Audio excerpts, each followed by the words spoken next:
गुरु नानक देव जी ने दो मुख्य ग्रंथ उनके माने जाते हैं, गुरु ग्रंथ साहिब और एक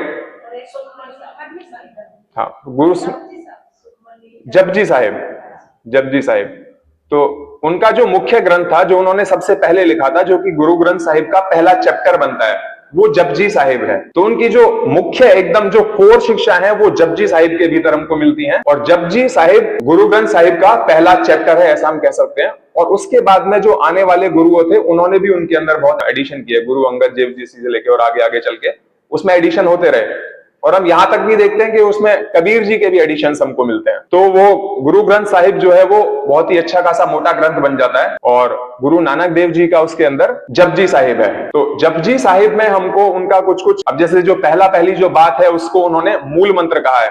वो मूल मंत्र क्या है? एक ओंकार सतनाम कर्ता पुरख निर्भव निर्वैर अकाल मूरत अजूनी सैभम गुरु प्रसाद। और ये मूल मंत्र से ही हमको समझ में आ जाता है कि उनकी शिक्षाएं वेद की शिक्षाओं के कितने समीप हैं। समीप क्या मतलब? उसका पूरा का पूरा मूलाधार ही वेद है। पहला एक ओंकार, एक ईश्वर की बात करते हैं। स्वामी दयानंद एक ईश्वर की बात कर गए, आर्य समाज एक ईश्वर की बात करता है, वेद एक ईश्वर की बात करते हैं। तो सबसे पहली बात जो उन्होंने कह दी वो कह दी एक ओंकार सतनाम, ईश्वर सत्य स्वरूप है, ओंकार उसका नाम है, ओम उसका नाम है। बड़ी सरल सी बात उन्होंने कह दी, और पूरी की पूरी वैदिक फिलोसफी इसके आसपास ही घूमती है। ईश्वर सत्य स्वरूप है, ओम ईश्वर का निज नाम है, तस्य वाचकः प्रणवः। ये वेदों की शिक्षा है हमको। दूसरा कहते हैं कर्ता पुरख, संसार का निर्माण करने वाला कौन? कहते हैं एक ओंकार है, सतनाम है, सत्य स्वरूप है, कर्ता पुरख है, संसार का निर्माण करने वाला है। हम संसार का निर्माण करने वाला किसको मानते हैं? संसार का निर्माण करने वाले सभी पंथों में किसी ना किसी को मानते हैं, लेकिन पीछे वाले जो एडजेक्टिव्स आ रहे हैं उनकी ओर ध्यान देना चाहिए।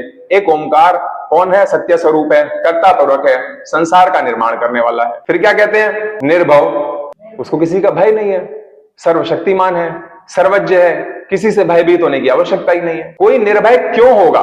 या तो कोई व्यक्ति गलत काम कर रहा हो, गलत काम करने के लिए दो चीजें दोषी हैं। वैसे तो संस्कार आज के समय में दोषी माना जाएगा, लेकिन अज्ञान जनित पूर्व कर्म के कारण अभी जो संस्कार पड़े हैं, तो अगर मैं किसी से भयभीत हो रहा हूं तो इसका मतलब मेरे कर्म खराब है, इसलिए मैं भयभीत हो रहा हूं। मुझ में भीतर कोई कमी है तो इसका मतलब अल्पज्ञता है, और अल्पज्ञता का विपरीत सर्वज्ञता होगा। ईश्वर सर्वज्ञ है, गलत काम वो करता नहीं है, तो उसको किसी से भय खाने की आवश्यकता नहीं। कहते निर्भय है। निर्वैर, वैर किसी का किसी से क्यों होगा? वैर के पीछे एक तो अज्ञानता दोषी होगी, एक दूसरा प्रतिस्पर्धा की भावना होगी। जब उसके समान कोई है ही नहीं तो उसका वैर किससे रहेगा? जो बात कही जा रही है वो क्यों कही जा रही है? शब्द सरल हैं, पर वो शब्द सरल क्यों आ रहे हैं? उन सरल शब्दों के पीछे की भावना को हमको समझने की आवश्यकता है। कहते निर्वैर है, कहते अकाल मूरत, उसकी कोई मूरत नहीं है, तस्य प्रतिमा नास्ति, वो अकाल है, काल से भी परे है, ना तो मूरत है, ना जन्म लेता है, ना मरता है। कहने का मतलब है अकाल मूरत, इन दो शब्दों के भीतर वैदिक फिलोसफी, आर्य समाज की बातें, महर्षि दयानंद का संदेश जिसके ऊपर उन्होंने इतना जोर दिया था, वो सारी की सारी फिलोसफी घूम फिर के इन दो शब्दों के अंदर आ जाती है। अकाल मूरत, अजूनी, जन्म मरण का चक्कर है ही नहीं। जब अकाल मूरत है, उसकी कोई मूरत ही नहीं है, ना उसका जन्म है ना उसका मरण है।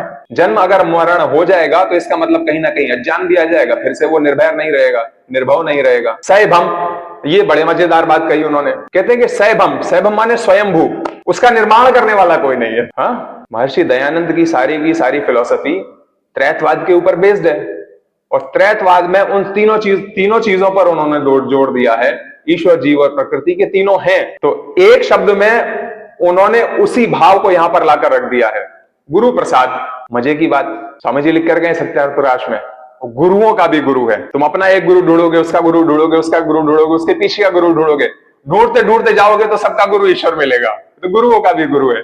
कहते गुरु प्रसाद। कहते मिलता कैसे है? कहते गुरु की कृपा से मिलता है। तो बड़ी सरल सी बात है, गुरु ना हो तो आदमी को ABCD लिखना ना आए, ब्रह्म विद्या तो बड़ी दूर की बात है। देने वाला कौन? सबके देने वाला तो वही है, किसी ना किसी चीज का कुछ ना कुछ देने वाला तो है। तो जो हमको जो चीज दे रहा है उसको हमको उस विषय का अपना गुरु मानना चाहिए। तो गुरुओं का गुरु कहता देगा, उसको मिलेगा कैसे? कहता गुरु के माध्यम से मिलेगा। तो बड़ी सरल सी बात कह के चले गए, गुरु प्रसाद।